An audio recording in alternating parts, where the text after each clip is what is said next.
தீய ஆட்சி முறை ஒழிய தூய ஆட்சி முறை மலர இந்த குளச்சல் சட்டமன்ற தொகுதியின் திங்கள் நகர் பகுதியில் நடைபெற்றுக் கொண்டிருக்கிற வேட்பாளர் அறிமுக பொதுக்கூட்டத்தை ஒருங்கிணைத்து நடத்துகிற நாம் தமிழர் கட்சியின் உறவுகளுக்கும் இந்த திங்கள் நகர் பகுதியில் மானத்தோடும் அறிவோடும் வீரத்தோடும் வாழ்ந்து வருகிற எம் தமிழ் சாதியின் சொந்தங்களுக்கும் அனுமதி கொடுத்து எங்களுக்கான பாதுகாப்பை கொடுத்துக் கொண்டிருக்கிற பெருமதிப்பிற்குரிய காவல்துறை பெருமக்களுக்கும் சீமானின் தம்பிகள் பிரபாகரன் பிள்ளைகள் என்ன பேசுகிறார்கள் என்பதை கேட்பதற்காக ஆங்காங்கே கடைக்குள்ளே உட்கார்ந்திருக்கிற திமுகவுடைய உடன்பிறப்புகளுக்கும் எப்படியும் நம்மைத்தான் இரண்டாக போட்டு குழப்பான் என்று மரங்களில் ஏறி அமர்ந்திருக்கிற அணில் குஞ்சுகளுக்கும் பிரபாகரனின் பிள்ளை சீமானின் தம்பியின் புரட்சிகரமான மாலை வணக்கம். பெருமதிப்பிற்குரிய அக்கா ஆன்சி சோபாராணி அவர்கள் சொன்னார்கள், தொடர்ச்சியாக 16 ஆண்டு காலம் இந்த மண்ணிலே சட்டமன்ற உறுப்பினராக இருக்கிற மரியாதைக்குரிய அண்ணன் பிரின்ஸ் அவர்கள் எந்த வளர்ச்சி திட்டத்தையும் செய்யவில்லை என்று மரியாதைக்குரிய அக்கா ஆன்சி சோபாராணியுடைய கருத்தில் நான் முரண்படுகிறேன். அதை வன்மையாக கண்டிக்கிறேன். பிரின்ஸ் அவர்கள் வளரவில்லை வளர்ந்திருக்காரு. உடனால போயிட்டு இருந்த பிரின்ஸ் இன்னைக்கு பார்ச்சூன்ல போயிட்டு இருக்காரு. அது வளர்ச்சி இல்லையா? ஒரு வீடு வச்சிருந்த பிரின்ஸ் இன்னைக்கு 2 வீடு, ஐ மீன் அந்த 2 வீடு இல்ல 2-3 வீடுகள் வச்சிருக்காரு. அது வளர்ச்சி இல்லையா? 5 ஏக்கரோட வந்தவர் இன்னைக்கு 50 ஏக்கர் சொந்தக்காரர்கள். அது வளர்ச்சி இல்லையா? சாதாரண வங்கி கணக்கு இன்னைக்கு 5-6 வங்கி கணக்கா மாறி இருக்கிற வளர்ச்சி இல்லையா? உங்களுக்கு கண்களுக்கு தெரியவில்லையா? எனக்கும் இல்லையா உங்களுக்கு?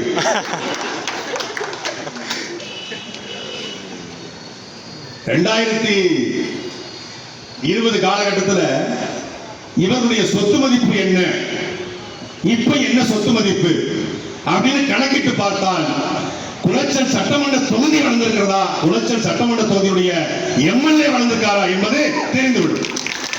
வெளிப்படைத்தன்மையோடு டிரான்ஸ்பரண்டா நீங்க தான் தேசியவாதிகளாச்ச, நாட்டுக்கே வீட்டை எழுதி கொடுத்த நேருவின் வம்சாவளிகளாச்ச, டிரான்ஸ்பரண்டா நான் அரசியலுக்கு வர்றதுக்கு முன்னாடி இதுதான் என் சொத்து, இப்ப ஏன் இது சொத்து என்று தெம்பு திராணி துணிச்சல் இருந்தால் சொல்ல முடியுமா?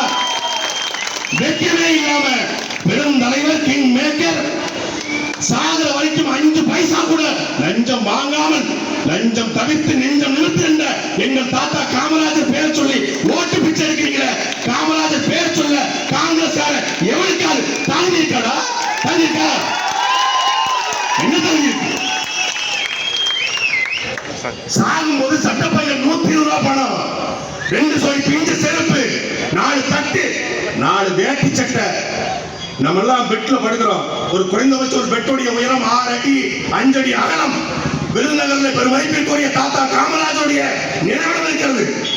மானமுள்ள காங்கிரஸ் விழாதி இருந்தா அந்த நினைவிடத்துக்கு போ, ஆம்புலன்ஸ் ஏறி போ, விருதுநகருக்கு போ. எவ்வளவு நம்ம பெட்டினுடைய அகலம், ஒரு ஆள் மட்டுமே படுக்கக்கூடிய அளவு தான் பெட்டு. அந்த படுக்கை இருக்குல்ல, ஒரு ஆள் புரண்டு கூட படுக்க முடியாது. படுக்கையில கூட நேர்மை கடைபிடித்தவன் எங்கள் தாத்தா தர்மவீரர் காமராஜர். அந்த காமராஜர் பெயரை சொல்லி இந்த கன்னியாகுமரி மாவட்டத்தை 50 ஆண்டு காலமாக நாசமாக்கி இருக்கிறார்கள் இந்த காங்கிரஸ் களவாணிகள். ஒரு திட்டம் இல்லை. இப்ப இதுல எங்களை விட்டீங்கன்னா நாங்க தாவேக்காக்கு போயிடுவோம். தாவேக்காக்கு போய் நாங்க அப்படியே தமிழ்நாட்டை புரட்டி போட்டுருவோம். தயவு செய்து போங்கடா. அந்த வடிவேல் சொல்றாங்க, ஜோலியா மிஸ் ஆறீங்களா, ஒரே அடி சுக்கு சுக்கா நொறுங்க போய் நீங்க போங்க. உங்களையும் அவனையும் போய் வாங்கி பார்க்க அதை விட சிறந்த சந்தர்ப்பம் பிரபாகரன் பிள்ளைகள் கிடையாது. போங்க, அதுதான் காத்துக்கிறோம். நீங்க அங்க இருக்கும்போது திமுக எந்த அடினா, நீங்க தாவேக்காக கூட அவனுக்கு எந்த அடி விடுங்க பாத்துக்க.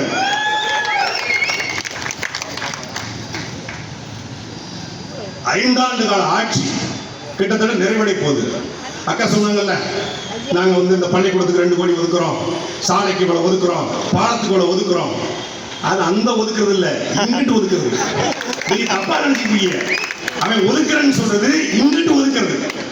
10,75,000 கோடி தமிழ்நாடு அரசு கடன். தப்பே இல்லை. கடன் வாங்காமல் எந்த மாநில அரசும் நடக்க முடியாது. உலகத்தில் எந்த நாடும் கடன் வாங்காமல் இல்லை. மிகப்பெரிய சர்வாதிகார நாடாக, மிகப்பெரிய வல்லரசு நாடாக வளர்ந்திருக்கிற நாடுகள் கூட கடன் வாங்குது. கடன் வாங்கிதான் மக்களுக்கான திட்டத்தை செய்ய முடியும். மாற்று கருத்தே கிடையாது.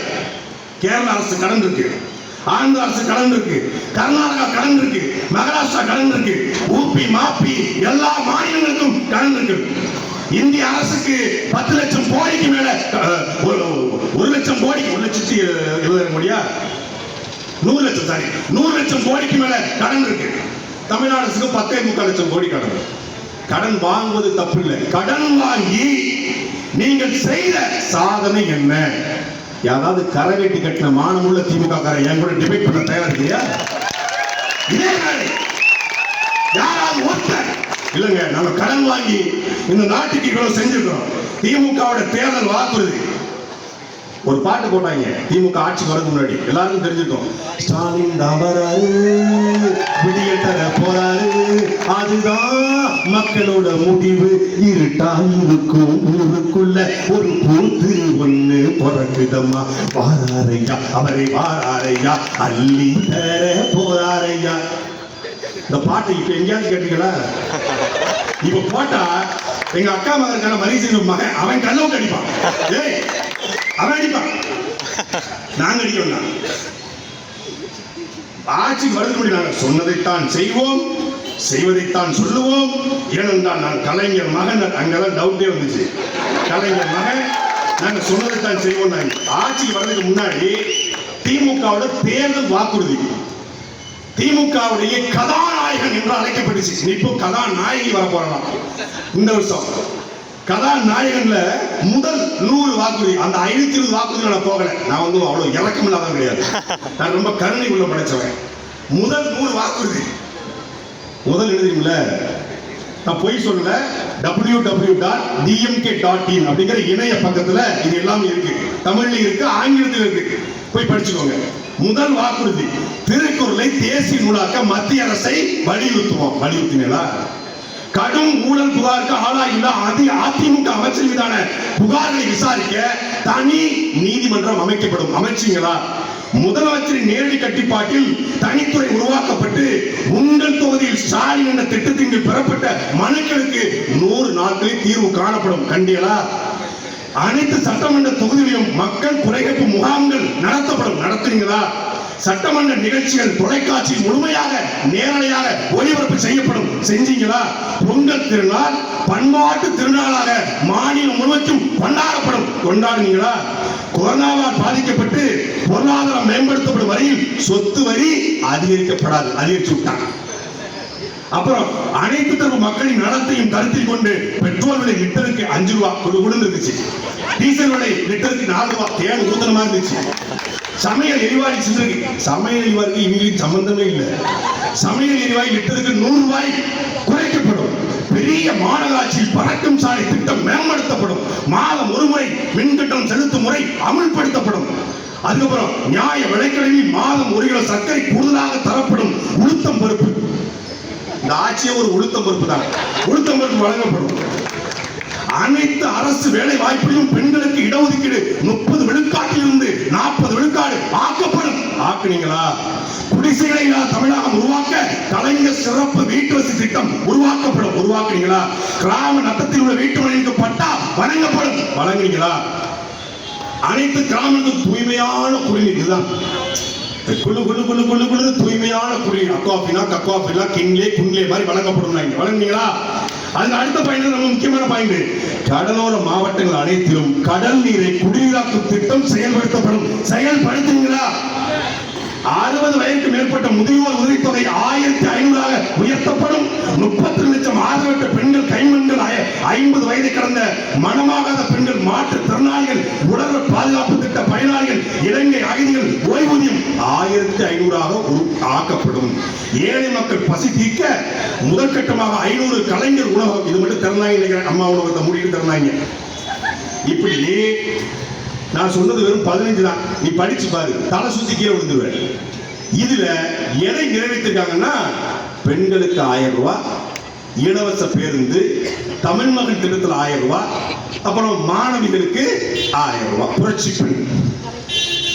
இதை தவிர இந்த 5 ஆண்டு காலமாக பெருமதிப்பிற்குரிய திமுக அரசு, பெருமதிப்பிற்குரிய ஐயா ஸ்டாலின் செய்த சாதனை சொல்லு.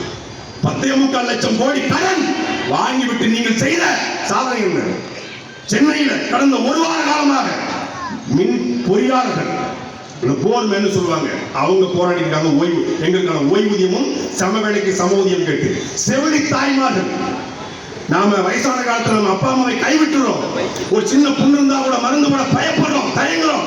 ஆனால் யார் வந்தாலும் எவன் வந்தாலும் அவனை தொட்டு துடைத்து அவனுடைய புண்ணுக்கு மருந்து போட்டு அவனை குணப்படுத்துகிற தேவதைகள் செவிலி தாய்மார்கள் சம்பளம் கேட்டு சென்னை வீதியிலே போராடி கொண்டிருக்கிறார்.